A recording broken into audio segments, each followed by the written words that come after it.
Is, I guess a lot of people don't know, like I was explaining earlier, the ecosystem that's up in a tree. You have rats, living in the nests. You have centipedes, mothers with little baby eggs on them. There's fire ants, black ants, sugar ants. You have slugs, coconut beetles. Between those little surprises, you have hawks that have landed in the tree before as well. And then just the surprises of being in a tree, dealing with the wind gusts. I've been in a tree before where I have a 100-foot line. The wind was blowing so hard it was flapping in the wind like this horizontally, and I was just hugging the tree, swaying 6 feet side to side, waiting 10 minutes before the wind would die down so that I could just get down out of the tree. So they're like things that you could maybe be prepared for, but in yourself not really know what's going to happen each time you go up in a tree. Sometimes you can go up and there's nothing up there. I was down in Kapoho years ago on these little short trees right near the ocean, and I just started climbing, and I reached my hand in, and a brown recluse spider mama with a whole baby sack was right there, and my hand was right there. And if you don't know brown recluse, there are venomous, which they don't, I think, may or may not be the only venomous one on the island. They're normally nocturnal, but yeah, if they were to bite you on your hand, it can leave a little divot cave thing. It's not friendly, it's not nice. But I kind of looked at her and I was like, hey, look, I'm just trying to get these coconuts. I had my blade pulled out, like I could have maybe attacked her or killed it, but I was like, hey, if you just want to go do your own thing, I'll go do my own thing, and then we'd be cool, and that would be okay.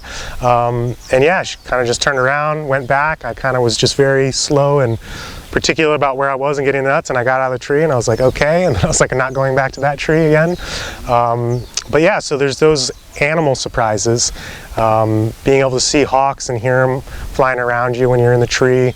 I did do one full moon climb years ago at a friend's property. It was full moon, bright as anything. It's like a 50-foot tree, and got to climb that, which was really cool. And then when it's nighttime full moon is when the white barn owls come out. So you see a white barn owl fly across while you're in a tree, and that's really unique and very cool. As far as surprises go, I mean, I've had, unfortunately, threats against me. I've had local Hawaiians, which have now been squashed. We've honopono'd it, which is kind of like where you sit down and have a conversation, say, I see you, this is what we're doing, and kind of squash the beef. But before that, it was kind of like the Red Road dog. Like how I was explaining before, the coconut trees mean a lot to the Hawaiian culture, specifically in their areas of their territory, and wanting not haoles or tourists or people who are foreigners essentially coming and using, and what they've explained, which I've seen before. There are a lot of coconut climbers out there that don't take care of the tree, that don't clean it up right. They're just stealing the coconuts, and they're not doing the proper process of taking care of the tree and being pono to the land and the trees. So yeah, I've had a Hawaiian bro pull out a blade on me and threaten my life and threaten to chainsaw my car, and have that be a part of, wow, now I'm like fearful of like going out there and climbing trees, because in the beginning you're just climbing random trees, you're not going onto people's property. But if it's on the road and over the road, the county owns 7 to 14 feet in each direction. So essentially those are the ones that you go after, or try to find ones in parks or at friends' houses and stuff like that. And sometimes you come along to a part where it's just you weren't expected. The person doesn't want you to be there. They could have been on drugs or not been on drugs. But yeah, so your life gets threatened out there. There's other coconut climbers out there that once you start doing well, you're making money, you're selling nuts for less expensive than they are. They either get jealous, or they want that, or they don't want you doing this. So I've had other climbers talk bad stories about me or say things about me, which comes into part of the coconut mafia, which is what a lot of people mention here on the Big Island. So there's ones that I work with, I'm cool with. We're chill, we help each other, cover each other when we're on vacation or doing our things. And then you have other ones that are either just trimmers, or they're either just pickers, or they're not in the game enough yet, or they're trying to get there. And yeah, once you get to a certain level, you know, if you have haters, that you've made it. So if there's people out there who are hating on you because you're doing so well at the coconuts, then you know that's part of that game. So I try not to be a part of it. I do the work on my own and just try to be me and take care of myself without stepping on other people's feet. But yeah, outside of my experiences in the trees and dealing with those surprises up there with the animals and nature life, yeah, people are just surprised that, you know, someone might say, oh, I don't like coconut water, because their experience of coconut water is store-bought coconut water, or the only coconut they've ever seen is one that's dehusked. It's just the shell, essentially. One of these guys over here. You go over to Honolulu and you go into Whole Foods, you're buying a coconut and it looks like this. You see that in every like TV show or whatever. It looks like a bowling ball. It's got 2 eyes and a mouth. They might draw on it or something. So this is empty. This used to have meat in it, but the husk has been pulled off of it. And when you go in the store, they have it wrapped in plastic, and they may even like sprayed it with whatever carbon monoxide to keep it colored. But this is what people look at and they think this is a coconut, and they think it's a nut. And this is the shell holding the fruit inside. But what you really have is this is the whole husk on the outside. This nut is inside here, like that. So people don't know what coconuts are. So when they first get to see it and experience it and have real coconut water, they're like, wow, this is nothing that I've ever tasted before. This is unique. And some people really don't like the young water. Some people love the sweet water. Sometimes it's too much for people because it's too heavy. They can't do it as much and they just want to drink all the young ones. And then just people learning the stages, the number system that I created, and just having them kind of experience it. And that's the whole idea of doing the coconut tasting classes, so that you can get that experience from 1 through 8 and kind of understand like what it is and if I actually like it. And most of the time, 90% of the time, I'm going to find someone a number that they like. They're going to be like, okay, I like the 6s, or I like the 4s, or 2s are my thing. Right now, the problem or issue that I'm dealing with is that about 80 to 90% of all of the coconuts that I'm selling right now are all poppers. People just want easy peasy, open, drink, toss kind of situation, which isn't really benefiting the ground or the land, teaching people how to chop it open and do this and that, using the meat, having it for food. But yeah, my number 2s and 3s are the most highly sought after ones.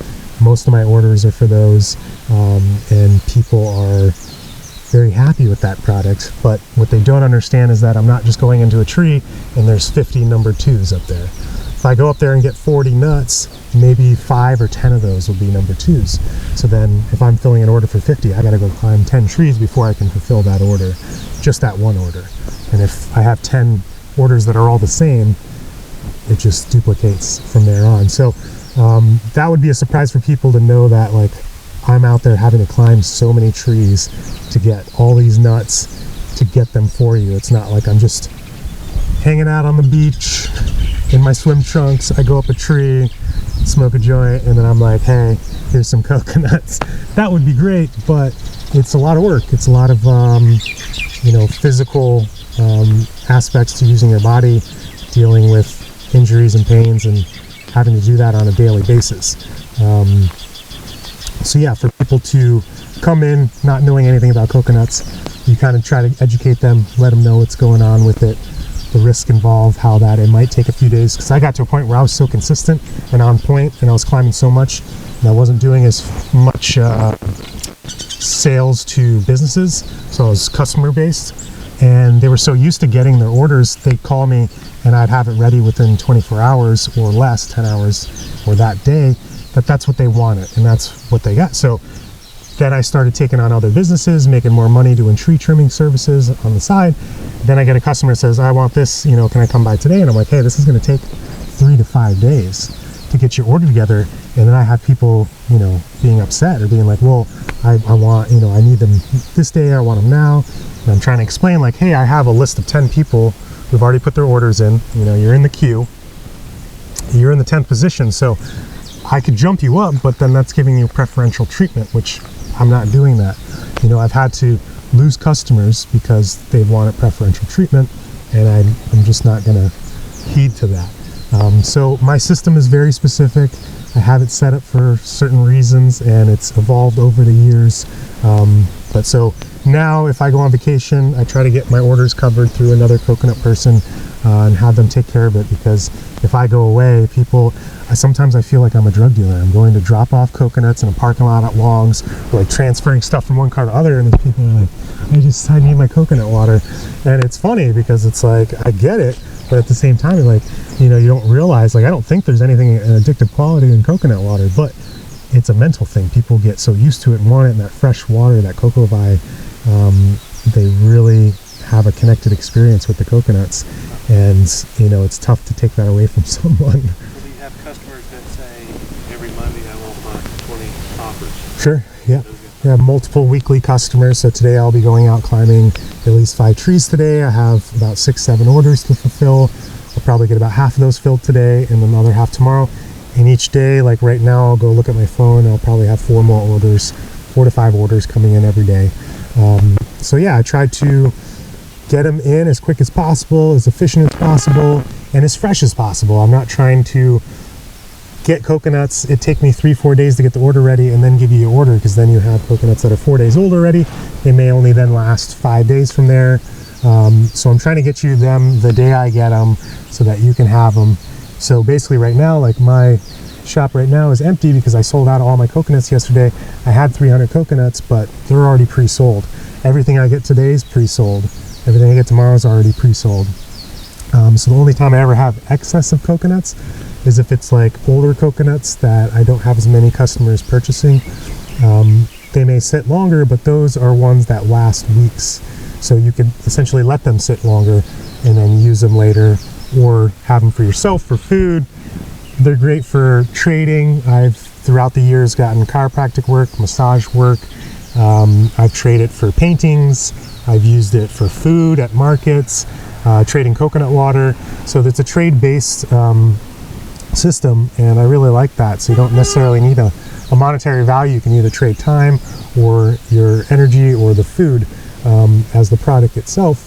And then outside of that, it's been easy to create a system where in today's age, in 2021, I can use PayPal for people to pay me. I can use my system to create coconuts set up with their names on it, orders already ready. I don't have to be there. They can come pick up and essentially just pay me online. So I can be out climbing trees still and not have to sit here and be at a home base or have a person being here running the store or the shop. So it's evolved over the years and been easy through the technologies that have advanced with smartphones and being able to do that as well.